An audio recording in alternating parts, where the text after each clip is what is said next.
Good afternoon and welcome to another episode of Unscripted and Unchained RPG Review. I am Dan Bluddworth, and as you can see by the graphics, today's video is Dragontales, an anthology of new fantasy fiction from 1980. So this is a component of Dragon magazine back from the, obviously the early 1980s. And it's a compilation, I believe, of some short stories that might have been in Dragon magazine, or they were Dragon magazine adjacent, and then just brought in this. From what I could tell, only one volume of this was ever produced. So they stopped there afterwards. Now, I had fond memories of this, and when I started looking back at buying some of my older copies of Dragon magazine, I knew I wanted to get my hands on this, and once I found the opportunity to pick it up for like $20, including shipping and handling, I really jumped on it. And I was a little bit hesitant in not so much buying it right then, but I was hopeful that the stories that I read when I was 13 years old were still going to be as good today at 53 years old. And as I started reading through some of these, I started to realize that the quality was still there, or is still there in this. The other reason why I wanted to get my hands on this is because some of the stories my DM at the time, Adam, had written these into high-level adventures, and they were some of the most memorable adventures that we went through. So that's what I'm going to do today. Is I'm just going to flip through and just show some of the stories. Some of the artwork in this is incredible, and so I'm going to show that off as well. And without further ado, let's jump right into it. So I'm going to go to a widescreen here just to show you that, once again, I always try to get my hands on the physical copies of the things that I talk about on my channel.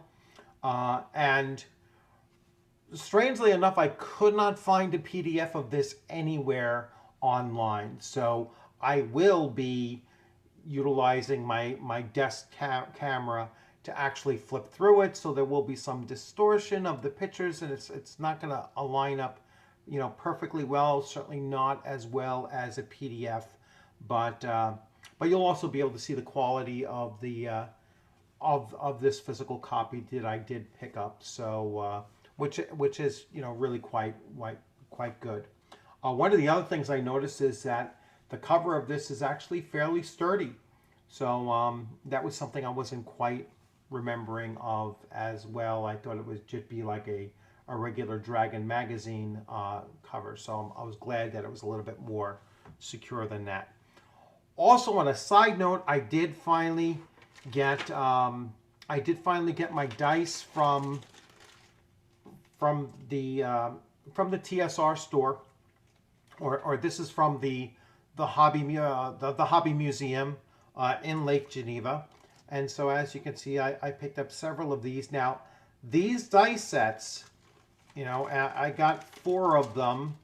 All right, and they're sold based on the type of color, the type of dice they are, and then the logo, branding that's on this. So this is the TSR, the old image of the TSR logo.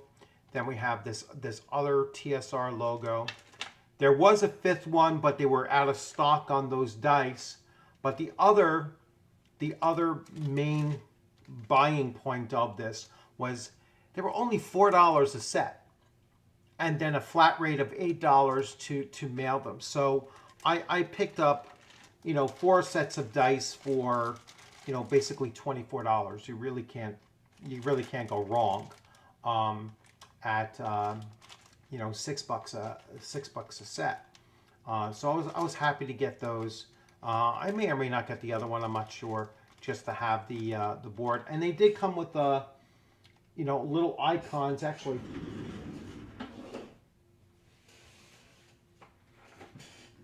each one came with its representative little, copy of what was on the front tab. So you have the TSR. So I wish these were actually stickers. That would have been even better. But they are just, just a little cardboard cutout of that. So without further ado, let's jump into Dragontales, and we will spend some time flipping through this. So here we have it, and like I said, the presentation, this is the best that I could really get it. I didn't want to stretch it out sideways or lengthwise or whatever, so we'll see how we can go into here. So the original collection of fantasy fiction and art, presented by the publishers of Dragon magazine, features a new tale in the Nile of the Far Travels series by Gardner F. Fox and 9 other never-before published stories.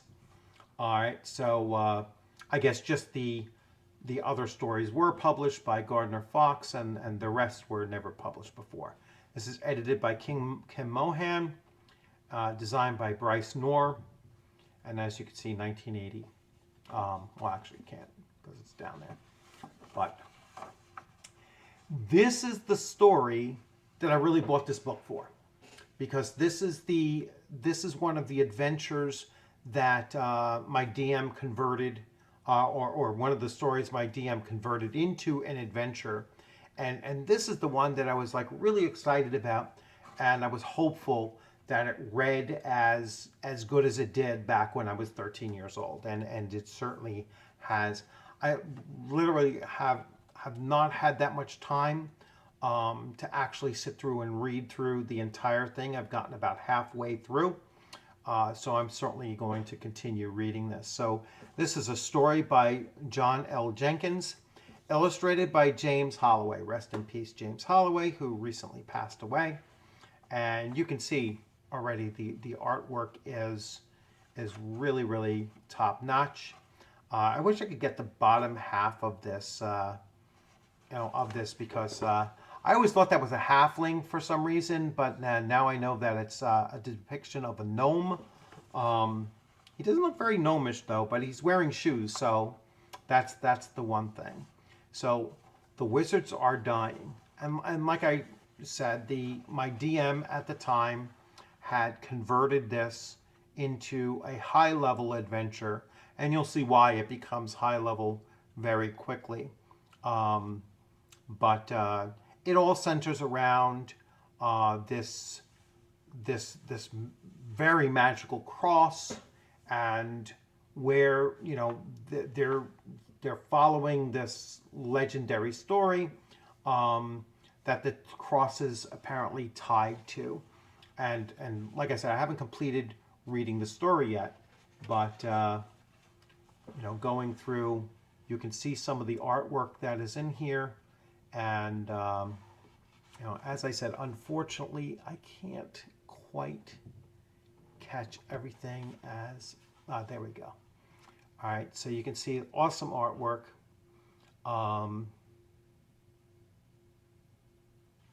There's a tapestry I'm reading really briefly here.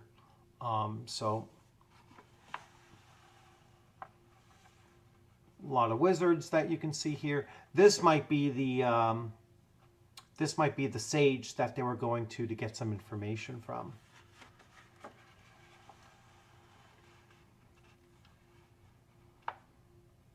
All right, this is one of the main characters, a dwarf fighter.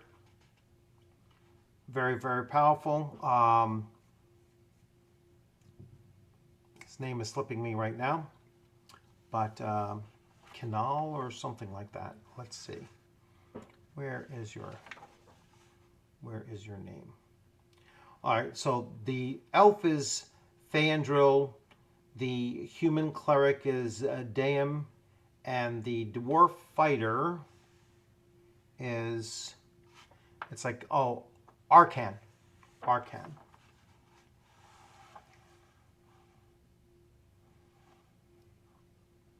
We have these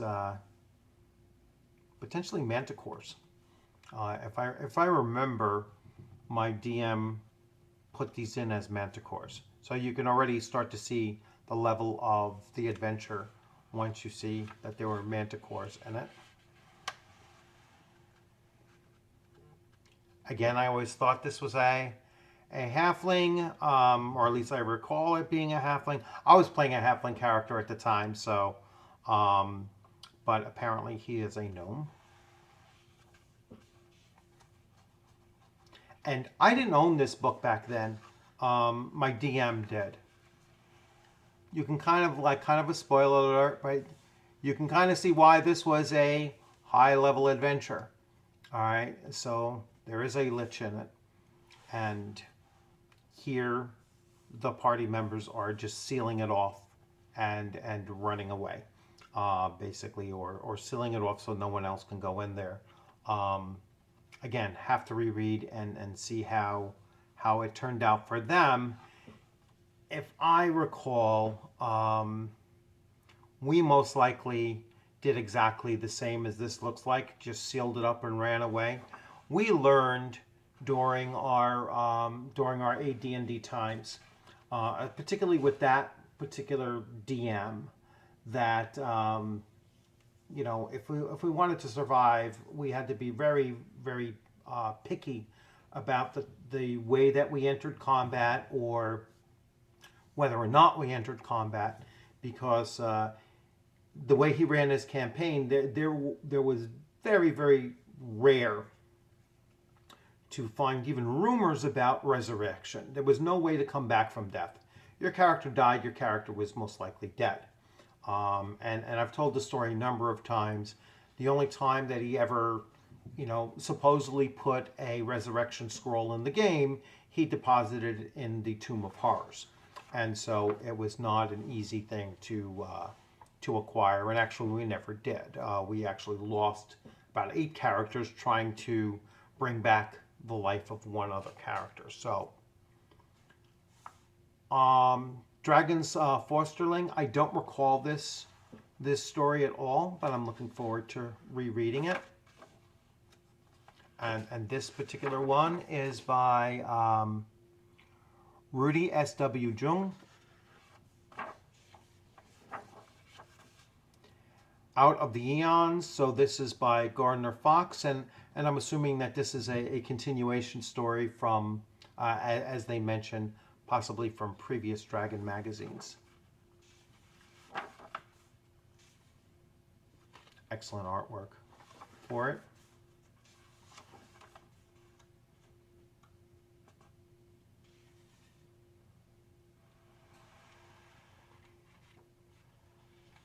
So Kevin Sambita, that name sounds very familiar. It's like that might be the guy from Palladium books. I don't know, very similar. I have to double check that. Sir George, I remember playing this, or like this was another one of those, you know, stories to adventures that my my DM converted, and I do remember doing this. We definitely did this one. So this is Black Lotus Moon by Tom Moldvay, and we definitely did this one. And I remember this classic picture right here. So as you can see, you know, 1980. So 1980 Dragon magazine and Dragontales. Very similar to like the Savage Sword of Conan at the time as well. They could have nudity in their pictures. And I remember doing this as an adventure as well. Looking forward to going back and rereading this. And once again, another wizard down here, entombed. I'm sure that rises up again. Some kind of otherworldly type of creature dragging them down. Honor Among Thieves, Considering I played a thief character, I wouldn't be shocked if we actually converted this into an adventure. This is by Roger Moore.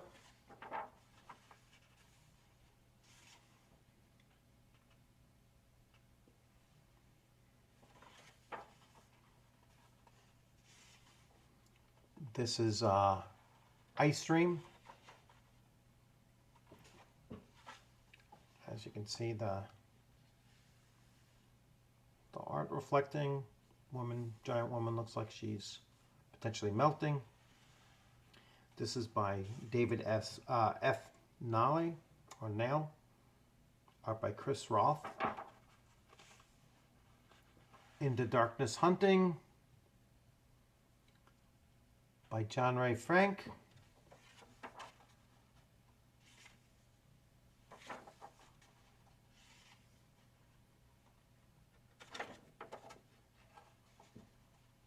There's a very Native American vibe to it.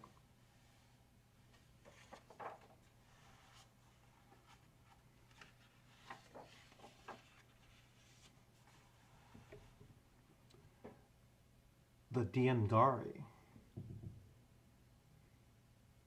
Looks quite demonic looking.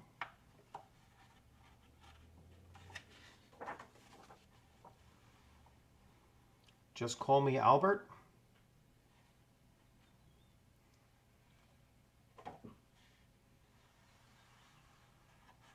Kind of like a spoof kind of adventure.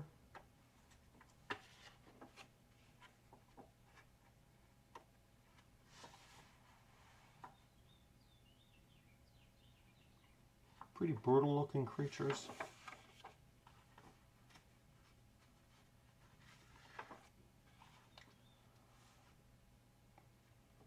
We have Rizzo. I don't know if that's a separate story from, perhaps it is. So you have Rizzo over here, and you have Birth of a Wizard. This is by Marie Desjardins.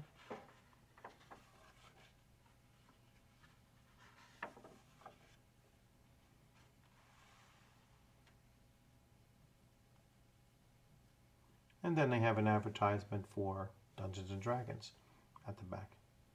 Surprisingly, no image. And there we have it. So, Dragontales, like I said, I'm very much excited about going back and reading some of these stories. And I'm certainly considering converting that that story, The Wizards Are Dying, into an adventure. I'll probably have to do it, obviously, using one of the OSR clones in order to do it. That way, I can eventually, publish it, and I'll say it's, strongly inspired by the stories written back, there in 1980. So, once again, it's always an adventure to go onto eBay or some other sites and try to find some of these really old tabletop role-playing books and source books or rule books and such, or anthologies like this. And it's something that I really encourage you, even if you're a new to the hobby kind of player and you only know of whether it be 5e or 4e or 3.5, so anybody over the last 20 years that has just come into the hobby, I really, encourage you to go back and look at the glory days of TSR, or, the beginnings of some of the other game systems, whether it be old school Call of Cthulhu or RuneQuest or Rollmaster or whatever, Palladium books. The golden age, I think, in my opinion, of tabletop role playing was basically from the mid 1970s to around 1995ish or so. So really from from OD&D through to probably about 3.0. And then even with the other gaming companies, like I think the earlier versions of some of the other games that are still running around now in their fifth or seventh edition were actually better designed. You know, and again, just my opinion, better designed back in their earliest times. There was certainly a different way of playing RPGs back then. So I really encourage you to go back there and to take a look at some of those things. I have a niece who's now getting ready. You know, she's a college student or just graduated from college. So she's about 22, 23 years old. 23, I think 23 years old. And she's looking to DM, but the only game system that she's known is 5e. And so I'm trying to encourage her to look at some of the older systems, especially if she's looking to DM. You know, to try to use, like, instead of basic from 5e, use basic from 1983. I will certainly give her, you know, a copy of it, a box set of it, if I can find one on eBay and send that out to her.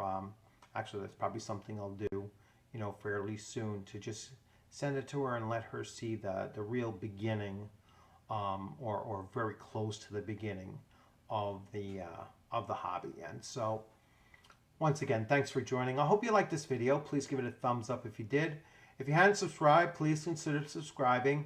I am comfortably above 1,400 subscribers now, so don't mind announcing that. I don't think it'll slip below that at this point. So once again, another milestone, sort of around the pace that I was expecting to be at. I'm hoping to get to 1,500 by August, probably by the end of August. I don't know if I'll hit 2,000 by the end of the year, but it's something that I'm always aspiring to do, is to, you know, keep on pushing the channel to continue growing, continue to get ideas and suggestions about, you know, upcoming videos, and of course to continue bringing you content that you're apparently enjoying to watch. And so, once again, thanks for joining. Have a great rest of your weekend, and I look forward to seeing you on the gaming screen sometime soon. You'll have a great afternoon.